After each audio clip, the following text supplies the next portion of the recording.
Assalamualaikum warahmatullahi wabarakatuh. Shalom, Om Swastiastu, Namo Buddhaya, salam kebajikan untuk kita semua, Rahayu. Perkenalkan, nama saya Nelta R1 Emma dari kelas A dengan NIM akhiran 038. Pada kali ini saya akan menjelaskan mengenai JBL dari matkul bakteriologi dan mikologi veteriner serta praktikum 1 hingga praktikum 4. Pada latar belakang JBL, case based ini sendiri diawali dengan adanya laporan dari seorang peternak ayam petelur yang mengalami penurunan performa produksi pada flock ayam Lohmann Brown berumur 32 minggu dengan populasi sekitar 5.000 ekor. Selama 5 hari terakhir, peternak mengamati penurunan konsumsi pakan yang cukup signifikan, produksi telur penurunan drastis dari 92% menjadi 78%, serta meningkatnya angka kesakitan hingga 15% dan kematian sekitar 2%. Selain itu, ayam menunjukkan suara ngorok terutama pada malam hari dan kondisi liter basah akibat kebocoran sistem minum yang dapat memperburuk kualitas lingkungan kandang serta meningkatkan risiko penyebaran penyakit infeksius. Kemudian pemeriksaan klinis menunjukkan ayam tampak lesu, bulu kusut, berdiri dengan kepala masuk ke sayap, sebagian mengalami pelioreksi dan posisi sayap terkulai. Pada sistem respirasi ditemukan dyspnea dengan pola pernapasan abdominal, suara rales basah, serta bunyi ngorok saat ekspirasi. Pada sistem pencernaan sendiri ditemukan area sekitar anus kotor oleh feses putih kehijauan hingga kekuningan tanpa darah, pial dan jengger tampak pucat serta sedikit sinuosis disertai demam dengan suhu tubuh rata-rata 42,8 derajat. Kombinasi gejala tersebut menunjukkan adanya gangguan sistematik yang melibatkan saluran pernafasan dan pencernaan. Kemudian untuk menegakkan diagnosis dilakukan pendekatan laboratorium secara sistematis melalui beberapa tahapan praktikum. Tahapan pertama adalah pengenalan alat, sterilisasi dan pembuatan media sebagai dasar teknik aseptis dan penumbuhan mikroorganisme. Tahap kedua dilakukan isolasi bakteri, pewarnaan gram dan uji katalase. Tahap yang ketiga adalah uji biokimia guna menilai kemampuan metabolisme dan karakteristik fisiologi isolat. Dan tahap terakhir adalah uji sensitivitas antibiotik. Selanjutnya pada praktikum 1 kita menggunakan alat-alat sebagai berikut. Masuk ke dalam tahapan pembuatan media dan isolasi bakteri. Step pertama adalah siapkan alat dan bahan, buat dan sterilkan media dengan melarutkan bubuk media, memanaskan lalu masukkan ke dalam autoclave 121 derajat selama 15 menit, tuang media steril ke cawan pantry secara aseptis dan biarkan memadat. Ambil dan inokulasikan bakteri, lalu inkubasi dan amati pada 30 derajat Celcius. Selanjutnya, pada step isolasi bakteri, siapkan media isolasi, sterilkan ose dengan bunsen, lalu ambil sampel bakteri secara aseptis. Goreskan sampel pada permukaan media menggunakan metode stick plate, lalu inkubasi media pada suhu 30 derajat, lalu amati koloni. Baik, untuk hasil dari praktikum 1 ini sendiri pada media umum menunjukkan hasil bulat, rata, cembung atau konveks. Lalu pada media MCA dia berbentuk bulat atau sirkular, terus tepiannya dia rata, lalu elevasinya dia cembung atau rendah. Untuk media EMBA sendiri dia berbentuk bulat atau sirkular, rata dan halus, elevasinya dia cembung. Selanjutnya, pembahasan mengenai praktikum 1, praktikum isolasi bakteri bertujuan memisahkan bakteri dari sampel campuran untuk memperoleh koloni tunggal sehingga dapat diamati morfologi dan sifat pertumbuhannya sebagai langkah awal identifikasi. Isolasi ini dilakukan secara aseptis menggunakan metode stick plate pada media umum, media selektif, dan media diferensial. NA digunakan untuk menumbuhkan berbagai jenis bakteri secara umum. MCA menyeleksi bakteri gram negatif, enteric sekaligus mengamati fermentasi laktosa. Sedangkan EMBA membedakan bakteri coliform berdasarkan karakter fermentasinya seperti E. coli yang dapat menunjukkan kilap hijau metalik. Selanjutnya adalah praktikum 2, prosedur pewarnaan diferensial atau pewarnaan gram. Untuk alatnya adalah sebagai berikut. Next. Jadi prosedur pewarnaan diferensial punya step sebagai berikut. Yang pertama adalah siapkan preparat bakteri pada kaca objek, buat olesan tipis, keringkan lalu fiksasi. Lalu teteskan kristal violet selama kurang lebih 1 menit, terus bilas. 3. Teteskan larutan iodin selama kurang lebih 1 menit sebagai mordant, lalu bilas kembali. 4. Lakukan dekolorisasi menggunakan alkohol kurang lebih 20-30 detik hingga luntur. Kemudian bilas lagi. Dan yang terakhir adalah teteskan safranin selama kurang lebih 1-2 menit.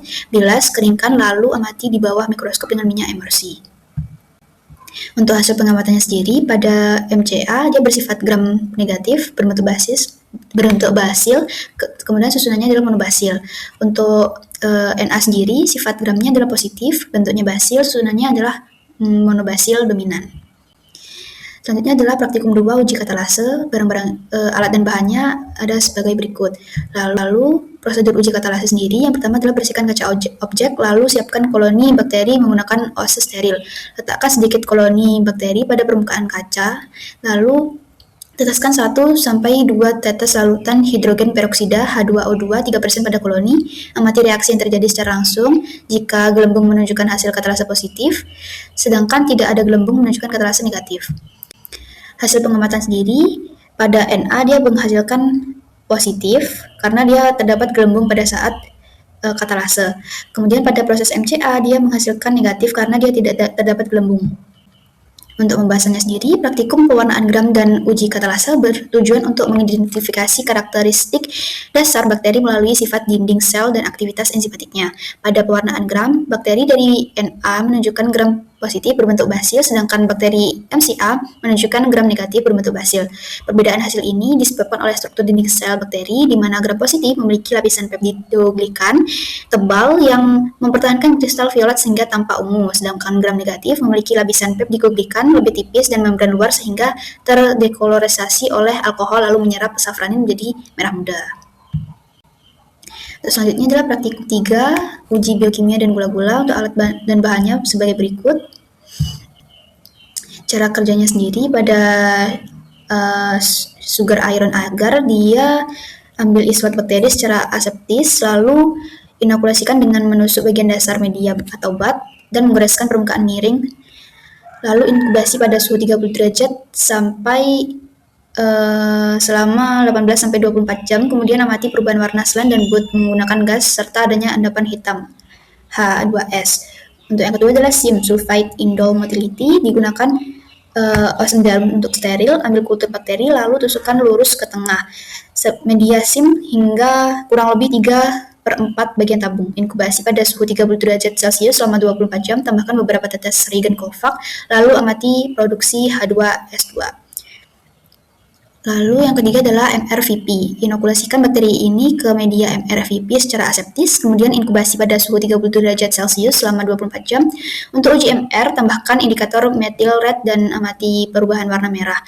Untuk uji VP, tambahkan alpha naftol dan KOH, kocok perlahan, diamkan 15-30 menit, lalu amati terbentuknya warna sebagai hasil positif. Untuk warna merah sebagai hasil positif.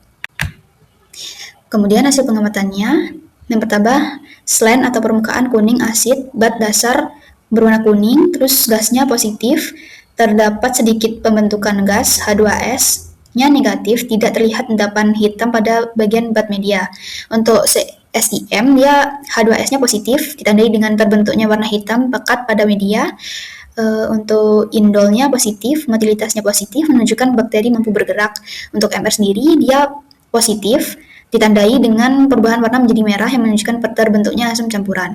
Untuk yang VP, dia positif, ditandainya dengan terbentuknya warna merah muda hingga merah yang menunjukkan adanya produksi asetoin.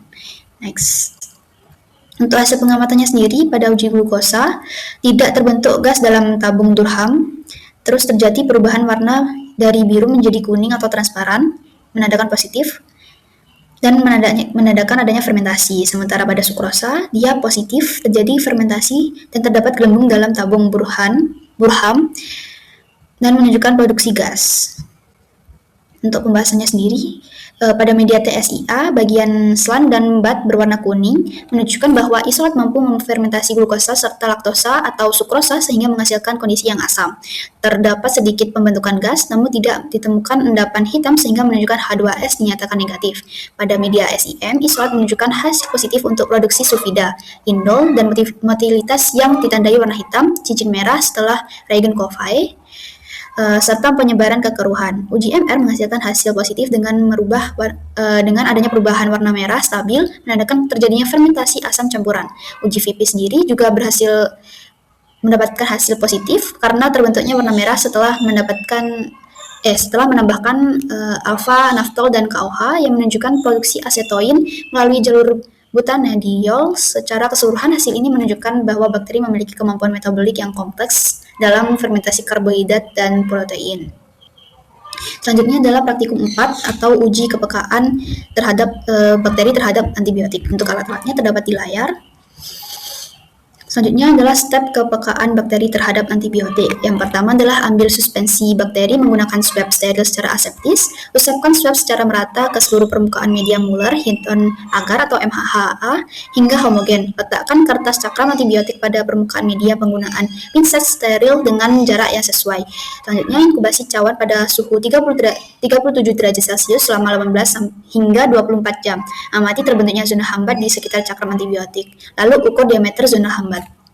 Next. Ini untuk hasil pengamatannya. Yang pertama pada K30 ukurannya 23 mm, kriterianya ada zona hambat atau sensitif. Lalu pada DA2 dia ukurannya 23 mm, kriterianya ada zona hambat dan dia berarti sensitif. Lalu terdapat E15, dia ukurannya 0 mm, berarti dia tidak ada zona hambat atau resisten. Dan yang terakhir ada SXT25, dia ukurannya 0 mm, berarti kriterianya dia resisten. Untuk hasil pengamatannya sendiri, praktikum uji sensitivitas antibiotik dilakukan menggunakan metode difusi cakram atau Kirby-Beware sesuai standar CLSI M100 untuk menilai kepekaan bakteri terhadap beberapa antibiotik. Hasil pengujian bakteri terhadap beberapa antibiotik diinterpretasikan berdasarkan diameter zona hambat menjadi kategori sensitif, intermediate, dan atau resisten. Resistensi ini dapat disebabkan oleh hambatan penetrasi antibiotik, perubahan target ribosom, atau mutasi jalur metabolisme bakteri seperti yang umum terjadi pada bakteri gram negatif enterik. Pola ini mengarahkan pada dugaan bakteri kelompok Enterobacteriaceae seperti E. coli dengan kecenderungan multi-resistance. Untuk kesimpulannya sendiri, berdasarkan seluruh rangkaian praktikum mulai dari isolasi bakteri, pewarnaan gram, uji katalase, uji biokimia dan gula-gula, hingga uji sensitivitas antibiotik isolat bakteri berhasil, diidentifikasi secara bertahap melalui karakteristik morfologi, fisiologis, dan metaboliknya. Hasil menunjukkan bahwa bakteri memiliki karakter gram negatif berbentuk basil, kemampuan fermentasi karbohidrat yang luas, motilitas positif, indol positif, serta menunjukkan pola sensitivitas antibiotik yang sensitif terhadap kanamisin namun resisten terhadap beberapa antibiotik.